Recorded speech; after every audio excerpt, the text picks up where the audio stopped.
Yah, please fill me with the Ruach HaKodesh, that I may speak your written words with boldness to those who listen. I ask all these things in Yeshua HaMashiach's name, amen. We'll start with the Shema, listen and obey. Children of Yah, pay careful attention and respond. Yud He Vav He is our power and authority.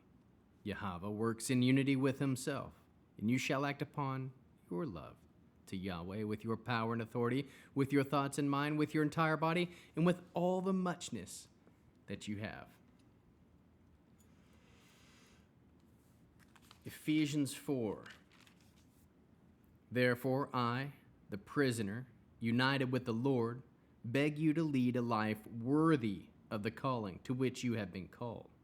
Always be humble, gentle, and patient, bearing one another in love, in making every effort to preserve the unity the Spirit gives through the binding power of shalom. There is one body and one Spirit, just as when you were called to one hope. And there is one Lord, one trust, one immersion, and one God, the Father of all, who rules over all, works through all, and is in all. Each one of us, however, has been given grace to be measured by the Messiah's bounty. This is why it says, after he went up into the heights, he led captivity captive, and he gave gifts to humankind. Now this phrase, he went up, what can it mean if not that he first went down into the lower parts, that is, the earth? The one who went down is himself the one who also went up, far above all heaven, in order to fill all things. Furthermore, he gave some people as emissaries, some as prophets, some as proclaimers of the good news, and some as shepherds and teachers. Their task is to equip God's people for the work of service that builds the body of the Messiah, until we all arrive at the unity implied by trusting and knowing the Son of God, at full manhood, at the standard of maturity set by the Messiah's perfection.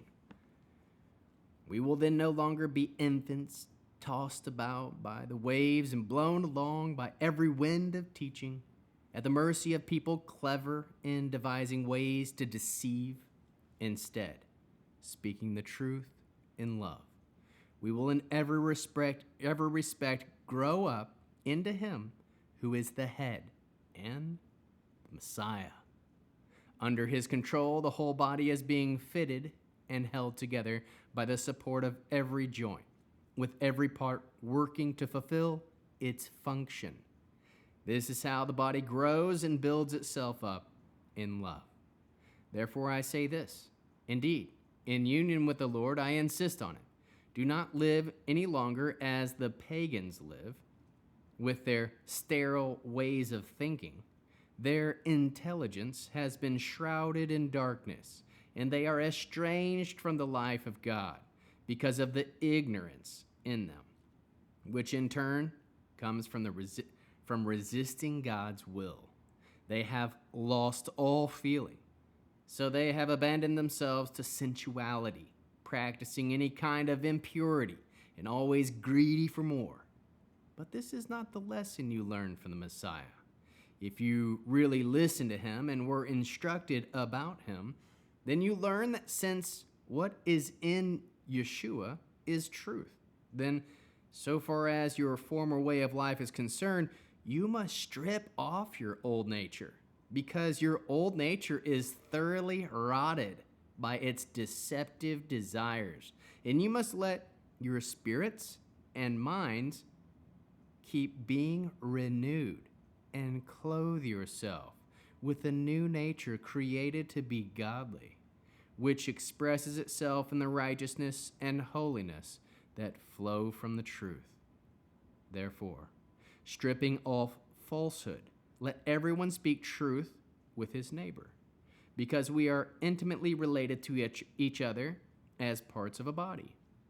Be angry, but don't sin. Don't let the sun go down before you have dealt with the cause of your anger. Otherwise, you leave room for the adversary.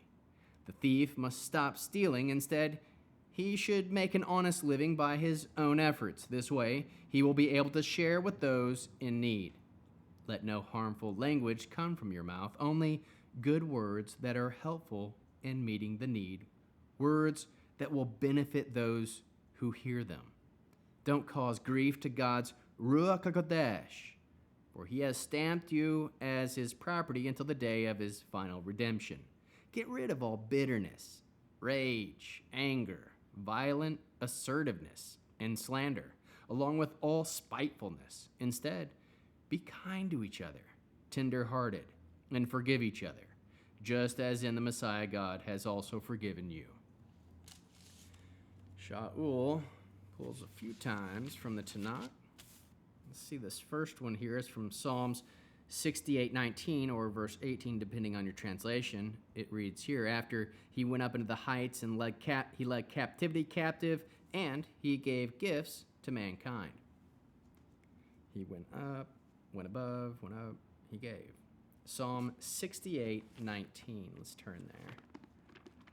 Psalm 68:19.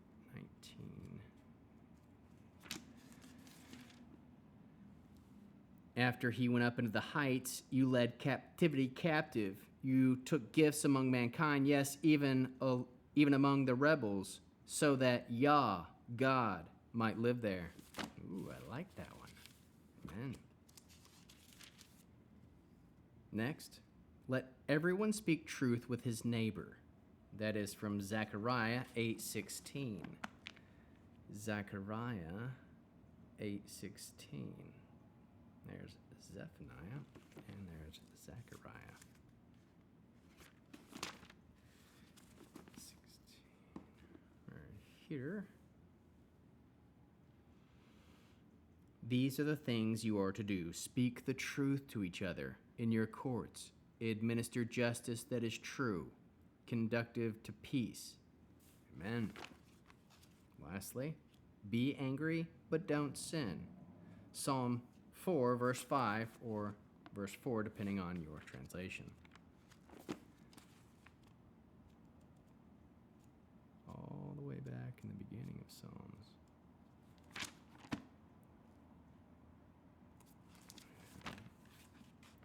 Psalm 4, verse 5. Oh, lost my place there for a second. 4, verse 5. You can be angry, but do not sin. Think about this as you lie in bed and calm down. What can we learn? How can we learn to love our Creator after reading Ephesians 4? We can learn quite a bit. 3 pages. Know that even as a prisoner, you can be united with the Lord. Aim to lead a life worthy of the calling which we have been called. Define what it means to act on it and do it. Define what it means, that is, to be called, and act on it. Aim to always be humble, gentle, patient, bearing with each other in love, and making every effort to keep the unity the Spirit gives through the binding power of shalom. Know that there is one body, one Spirit, one hope, one Lord, one trust, one immersion, one God, who is the Father of all, who rules over all, and works through all, and is in all. Trust that each one of us has been given a measure of grace by Messiah, and trust and act on that Messiah gives gifts to people to be emissaries, prophets, proclaimers of the good news, shepherds and teachers. These people are tasked to equip God's people for the work of service that builds the body of Messiah until we arrive at the unity implied by trusting and knowing the Son of God. Aim to trust and know Messiah at the standard of maturity set by the Messiah's perfection. Trust that when we are mature, we will no longer be infants tossed by the waves and blown along by every kind of teaching at the mercy and clever deceiving ways to trick. Aim to speak the truth in love, and aim to grow into Him who is the head, the Messiah. Aim to be under Messiah's control in order to fulfill your function. For this is how the body grows and builds itself up in love. Aim to be and remain in union with the Lord, living no longer as pagans by resisting God's will. Know that pagans are numb, giving over to sensuality, practicing any kind of impurity, and always greedy for more. Trust that this is not the lessons we learn from Messiah. Know that what Yeshua spoke and instructed is true. Aim to strip off your old nature because it is rotted by deceptive desires. Aim to renew both spirit and mind. Aim to clothe yourself with a new nature created to be godly, which is expressed in righteousness and holiness that flow from the truth. Aim to strip off falsehood. Aim to speak the truth with each other. Aim to not sin when you're angry. Aim to close the door to the adversary by dealing with your anger before the sun goes down. Calm down. For the thief, stop stealing. Instead, make an honest living by your own efforts, for the goal to share with those in need. Aim to speak purely only good words that are helpful in meeting the need, words that benefit those who hear. Aim not to cause grief to God's Ruach HaKodesh, for he has stamped himself as his property until the day of final redemption. Aim to get rid of all bitterness, rage, violent assertiveness, slander, all kinds of spitefulness. Aim to be kind to each other, tender-hearted, and forgive each other, just as the Messiah has forgiven you. How can we love others as Yeshua loves us? We can focus on implying everything mentioned in this chapter. Produce spiritual fruit, love, joy, peace, patience, kindness, goodness, faithfulness, humility, self-control. How can we bear one another's burdens? We can aim to be humble with each other no matter what. End with the Arianic blessing. Yud-He Vav-He will kneel before you presenting gifts, and he will guard you with a hedge of protection. Yahweh will illuminate the wholeness of his being toward you, bringing order, and he will provide you with love, sustenance, and friendship. Yahweh will lift up the wholeness of his being and look upon you and will set in place all you need to be whole and complete. Amen.